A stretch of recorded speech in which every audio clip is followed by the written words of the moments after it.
Then bring your personal needs and requests before God. Go ahead and throw them down there, things you just want to keep coming back and expecting answers on. Prayer for reconciliation and healing relationships. Prayer for God to break down strongholds of evil. Well, that's something we don't think about much in the oral holiness tradition.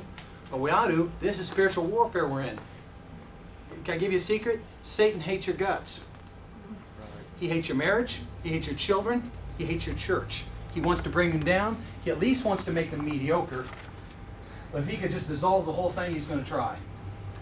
And so I'd be praying for it. And I'd be praying for my church. And I'd be praying for my school. And I'd be praying for people who I've submitted myself to, because Satan hates them. Celebrate your life in God and worship Him. And then enter into that quiet wonder thing. You could revise that, I'm sure, to make it fit something that you feel is even better, at least better for you. But the whole point is, get a method.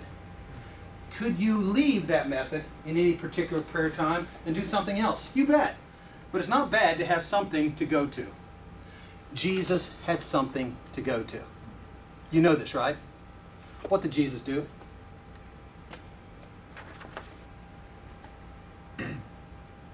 You know what Jesus did with his prayer life? He would often withdraw to a solitary place by himself to commune with the Father.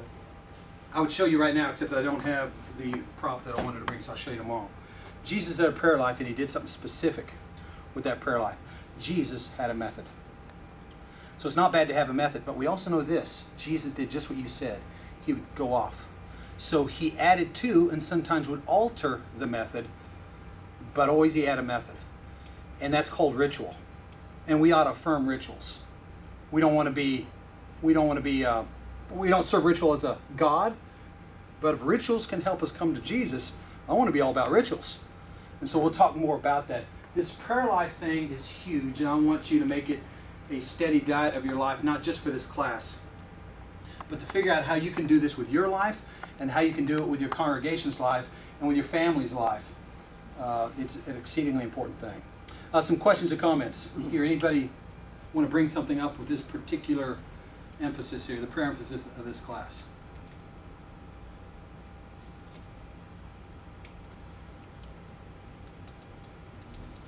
You said E. Stanley Jones, there was only twice that the voice. Yeah, that's what he says. I Yeah. actually got the statement, I think, we'll read eventually in class. How did he come to the conclusion that he was wrong and all the other ones were right? Was it just...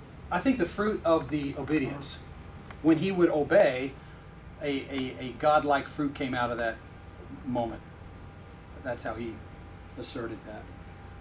We'll actually read here in a few moments that little part. What's the name of the book about E. Stanley Jones? Is that just what it's called? E. Stanley Jones?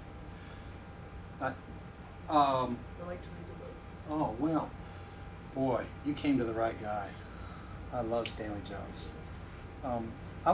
There's two books that would be wise to use. He has a spiritual autobiography. Remember the name of this thing, Mark? His spiritual autobiography. If you look up E. Stanley Jones' spiritual autobiography, it'll come right up for you at Amazon. And he also has, I think his best book, or a very refreshing book, is Christ of the Indian Road. Now, there's some things about Stanley Jones that, I wouldn't throw up a red flag, but maybe a pink one occasionally.